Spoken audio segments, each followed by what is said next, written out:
gitu, walaupun didamping pengacara gitu ya. Yang kuat itu kalau bersama dengan asosiasi gitu ya. Nah, jadi di sini asosiasi bergerak secara personal, individunya juga bergerak. Nah, itu lebih baik supaya jangan sampai nanti masalah ini banyak ikut-ikutan demi untuk viral. Karena kita lihat sekarang di YouTube udah banyak ikut-ikutan. Nanti juga bisa jadi demi untuk konten kan ya. Contoh gini aja ya. Eh, Konten jalanan misalnya itu anak-anak yang menghadang truk kan akhirnya banyak terjadi korban ya kan demi untuk konten. Juga ini dalam dunia apa ke paranormal perdukunan juga nanti bisa jadi dikejar-kejar hanya demi untuk konten. Bagus kita jadikan masalah hukum sehingga menjadi pembelajaran buat semua untuk tidak bertindak gegabah seperti itu. Ya kan? Bagus kita serahkan kepada pihak yang berwajib, yang berwenang untuk menangani kasus seperti ini. Sehingga tidak semua ikut-ikutan demi untuk viral membuat konten yang ngejar-ngejar orang. Ya, seperti itu. Oke, tuh mungkin dari asosiasi dukun itu sendiri ini eh, terpecah Ki. Itu Oh, gimana Ki? itu kan itu sama, itu kan demi untuk viral, terbuka peluang dan kesempatan, ya kan? Bisa aja suatu saat saya juga diundang mereka, gitu ya. Nah, kalau saya tidak berpikir rasional, kalau saya hanya berpikir untuk kepentingan saya pribadi, tentu saya akan maju seperti maunya mereka. Untuk misalnya menyatakan bertobat, gitu kan? Kan maunya mereka seperti itu. Mereka mengatakan edukasi untuk kebenaran, mencerdaskan masyarakat. Tapi mereka sendiri, kan kita sama-sama tahu itu demi untuk viral. Kenapa? Karena melalui media sosial. Melalui media sosial. Bukan melalui jalur yang sebenarnya misalnya. Ya. Kalau kita melalui jalur yang sebenarnya, maka dudukkan kami. Dudukkan kami para dukun, paranormal, dan pihak MUI untuk kita mengadakan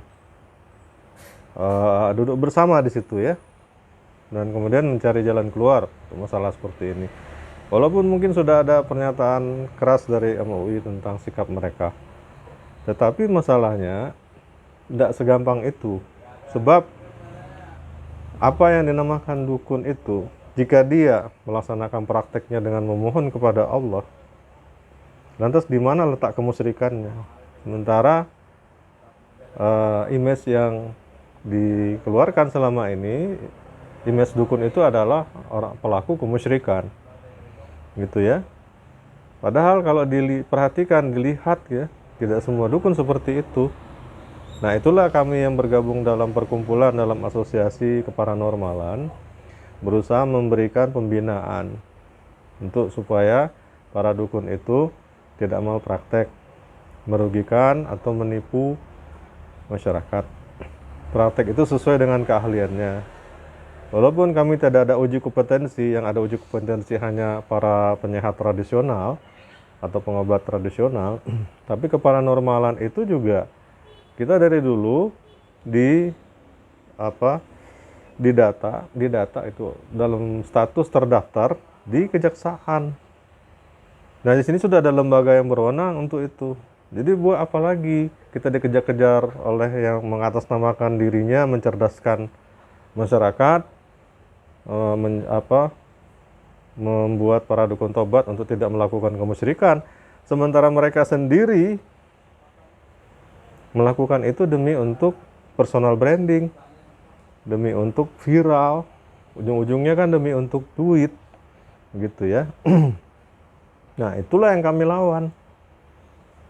Tapi saya di sini berbicara tidak membawa nama organisasi, pribadi saya pernyataan seperti itu. Karena kami juga tidak tertarik untuk saling adu kekuatan misalnya atau pembuktian yang diminta oleh mereka. Sebab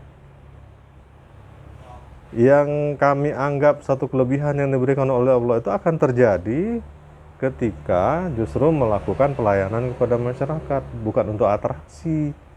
Itu. Jadi di sini ada paradigma. yang harus diluruskan. Ya, bukan setiap dukun tuh harus melakukan atraksi untuk membuktikan kemampuan dia. Membuktikan kemampuan dia adalah jika seseorang ada problem, didoakan oleh dia, dan kemudian problemnya dapat teratasi dengan baik, dan itulah suatu bukti, bukan atraksi. Itu ya. Nah, sementara mereka mencoba untuk melecehkan kami dengan tantangan-tantangan sayembara. Maaf, dengan sayembara-sayembara. Atau bahkan juga ada yang tantangan. Nah, itulah mungkin kurang lebihnya. Tapi terkait tantangan sayembara dengan nominal uang yang tidak sedikit itu bagaimana kita tanggapannya? Itu kan sebenarnya bentuk lain daripada pelecehan terhadap profesi. Gitu. Jadi apabila begini ya, dukun itu profesi, ya, paranormal itu profesi. Jelas sudah diakui oleh pemerintah dengan boleh menyebutkan di dalam KTP, profesi itu adalah dukun atau paranormal. Ya, itu suatu bentuk pengakuan secara tidak langsung. Nah, kemudian profesi dukun dan paranormal ini disayembarakan demi untuk menyatakan benar apa enggak, gitu. Nah, ini kan sudah menyalahi, gitu ya. Seperti misalnya begini, kan ada pernyataan dukun itu kalau nggak nipu ya cabul. Apakah hanya dukun saja? Kita banyak melihat di berita-berita bagaimana juga di instansi terjadi, instansi di lembaga keagamaan juga terjadi, gitu kan? Nah, itu bagaimana? Apakah agamanya yang disalahkan? Apakah lembaga institusinya yang disalahkan? Itu kan perbuatan oknum ya. Jadi harap dibedakan oknum dan lembaga. Harap dibedakan oknum dan profesi. Itu supaya jelas. Supaya jelas ya, memang bagus adanya pelaporan ini. Ya, biar masyarakat juga oh begitu. Begitu berduduk persoalan yang sebenarnya. Gitu ya.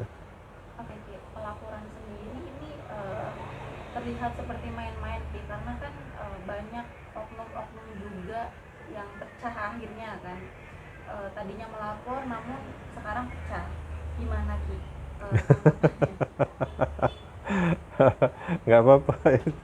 itu itulah yang namanya kehidupan ya.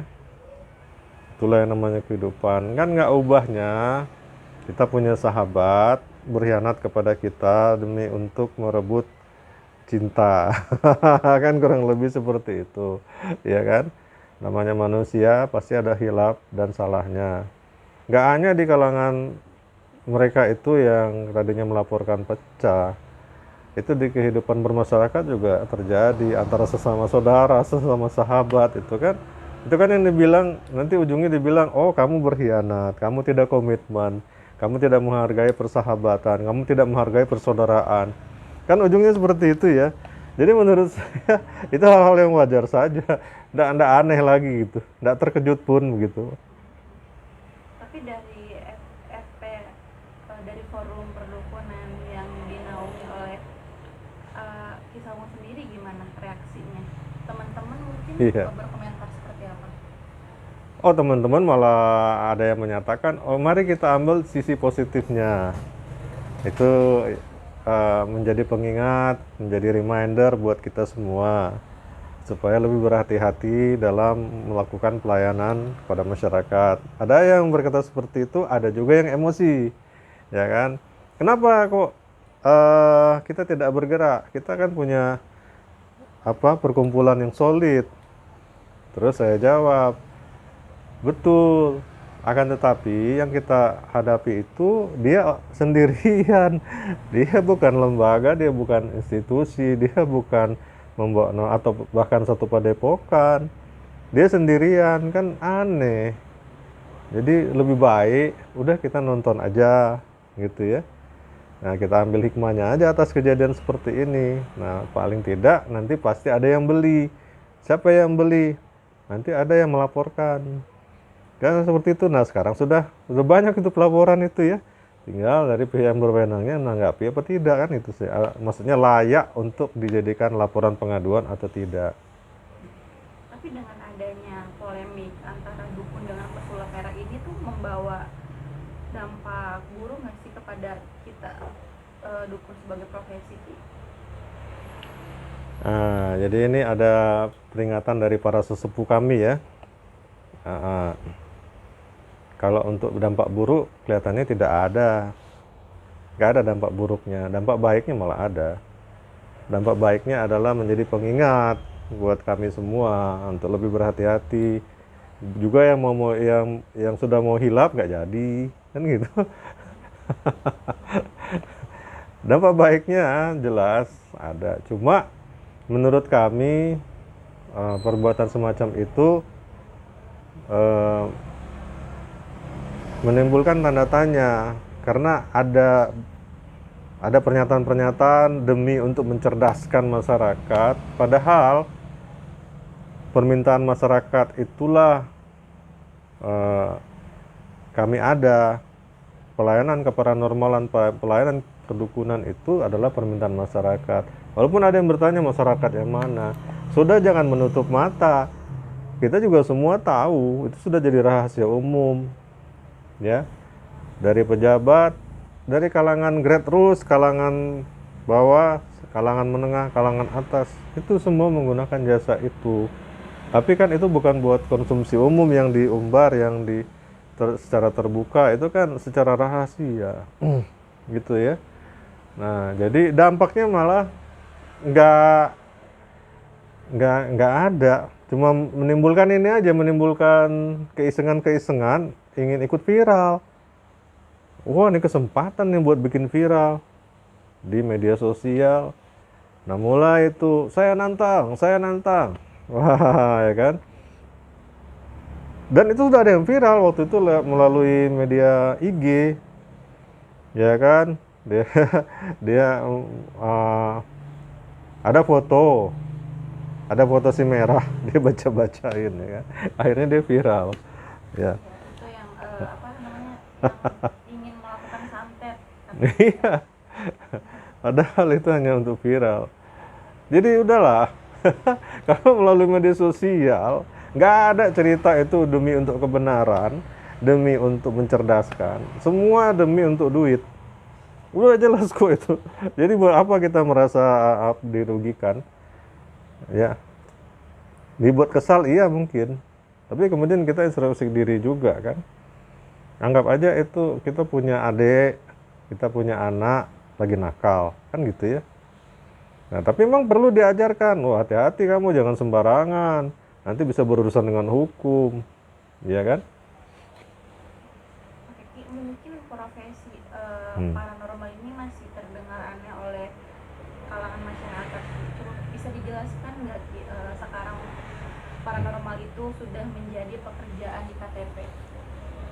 Iya, gini ya, saya pernah ada yang nanya tuh, Ki itu kalau diwawancara kayak begini, nanti komennya kan sadis semua, itu barbar semua komennya ya. Nggak apa-apa tuh, nggak masalah. Itu netizen biasa begitu, ya kan? Artinya apa? Artinya orang yang ngomong sembarangan, dia kan melampiaskan emosinya melalui tulisan-tulisan yang sarkasme atau sadis gitu, yang barbar gitu ya.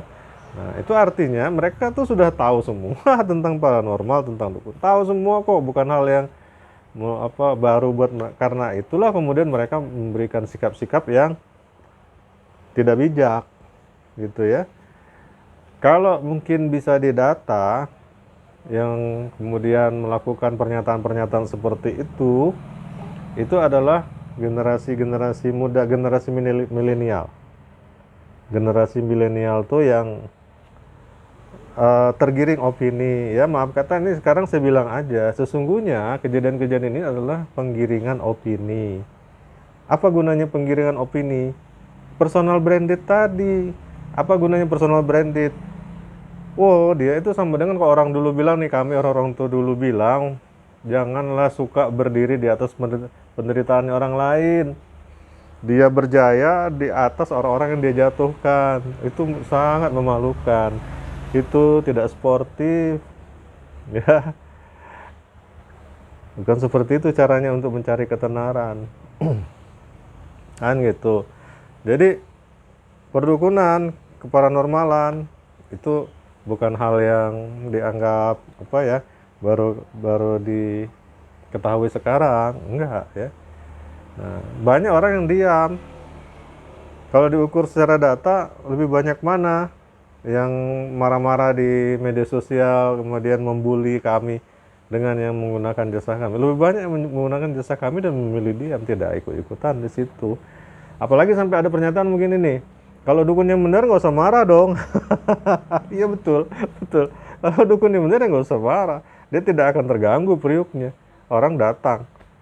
Kita boleh lihat di YouTube, banyak itu ratusan. Saya nggak usah sebut nama ya. Ratusan ngantri. Apa mereka kemudian ikut komen di ini, di komentar-komentar media sosial? Ya nanti kalau misalnya kayak saya ditayangkan, enggak, mereka nyantai aja. Itu ya. Iya. Oke Ki, Aki sebagai ketua umum perdukunan Indonesia ini, sebaiknya gimana sih Ki dengan adanya kasus ini Ki? Nggak apa-apa, ini juga pembelajaran buat masyarakat kan. Nggak apa-apa.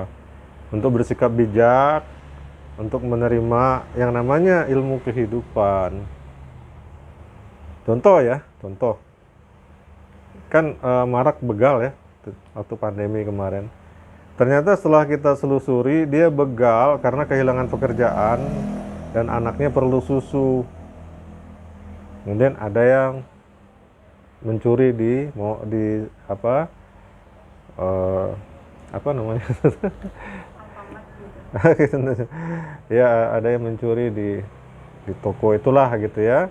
Ada yang begal di jalanan karena terpaksa, gitu kan? Artinya begini, kalau dalam ilmu kehidupan itu kadang sesuatu yang dilakukan itu dianggap salah, tetapi itu memang harus. Contoh lagi, misalnya orang zaman dulu kalau mendidik anaknya keras sampai memukul pakai penggaris, itu kan dipukul anaknya itu supaya kapok. Itu kan salah, ya. Tapi kalau menurut cara dulu itu berhasil begitu ya. Walaupun cara sekarang tidak demikian. Contohnya apa lagi ya? Gini, kita kan hidup nggak selalu senang, selalu ada benturan-benturan gitu. Nah kemudian kita merasa diri, kenapa ya hidup saya kok selalu penuh dengan benturan gitu kan? Padahal dengan benturan itu kita bisa maju. Nah, kenapanya ini kemudian situasinya disalahkan, ya. Nah begitu juga dengan kami. Kami ini ada yang punya kemampuan itu, ya, munculnya pada saat dewasa, ya. Kemudian ada kelebihan itu disadari dan kemudian mulai melakukan pelayanan bermasyarakat dan dari mulut ke mulut akhirnya berkembang.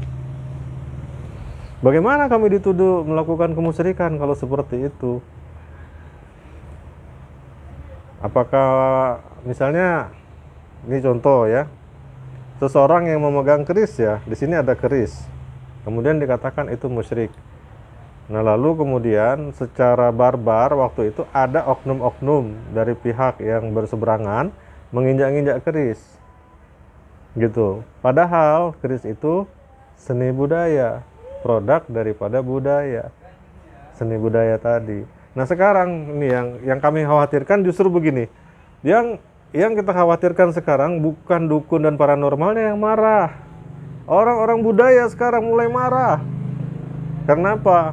Karena produk budaya mulai dikatakan hoax, mulai dikatakan kemusyrikan. Apa itu produk budaya? Yang mengandung mistik. Boleh saya kasih contoh? Ya, ini sekarang yang mulai marah, bambu gila. Bambu gila itu adalah budaya dari Maluku. Lalu dibilang, itu hoax, kata si Merah. Marahlah mereka semua. Lalu ada dokter yang mengatakan, debus, the beast. Nah, orang debus marah. Itu budaya dari Banten, dari Aceh. Ini yang bahaya, bukan kami yang bahaya. Kami justru melihat ini, oh iya pengingat. Tapi kalau orang-orang budaya yang marah, kita tahu sama-sama kemarin kejadian, sajen ditendang, apa yang terjadi? Bergerak semua orang-orang budaya, ya kan? Keris di apa? Diinjak-injak, bergerak orang budaya. Sekarang produk kesenian yang mengandung mistik itu kan banyak sekali di kita. Dari ujung Aceh sampai ujung Papua ada itu budaya-budaya mistik. Ayo coba itu, hati-hati. Oke. Terakhir, harapan Aki sebagai ketua umum untuk menghadapi masalah perdukunan versus pesulap merah itu bagaimana tuh? Harap untuk menghadapi ini. Ya, Kalau saya lihat kan dia sekarang sudah mulai mulai beralih, udah nggak manajemen konflik lagi. Dia kan sudah ada bisnis tuh, bagus lah. Itu yang saya bilang tadi, personal branding dapat dia sudah. Itu kan hasilnya dia menjatuhkan dukun dan paranormal, itu hasilnya. Nah ini memang bagus juga jadi pembelajaran. Cuma menurut saya, aduh, tidak terhormat lah dengan cara seperti itu. Ya, menjatuhkan orang lain dia naik. Memang dia siapa?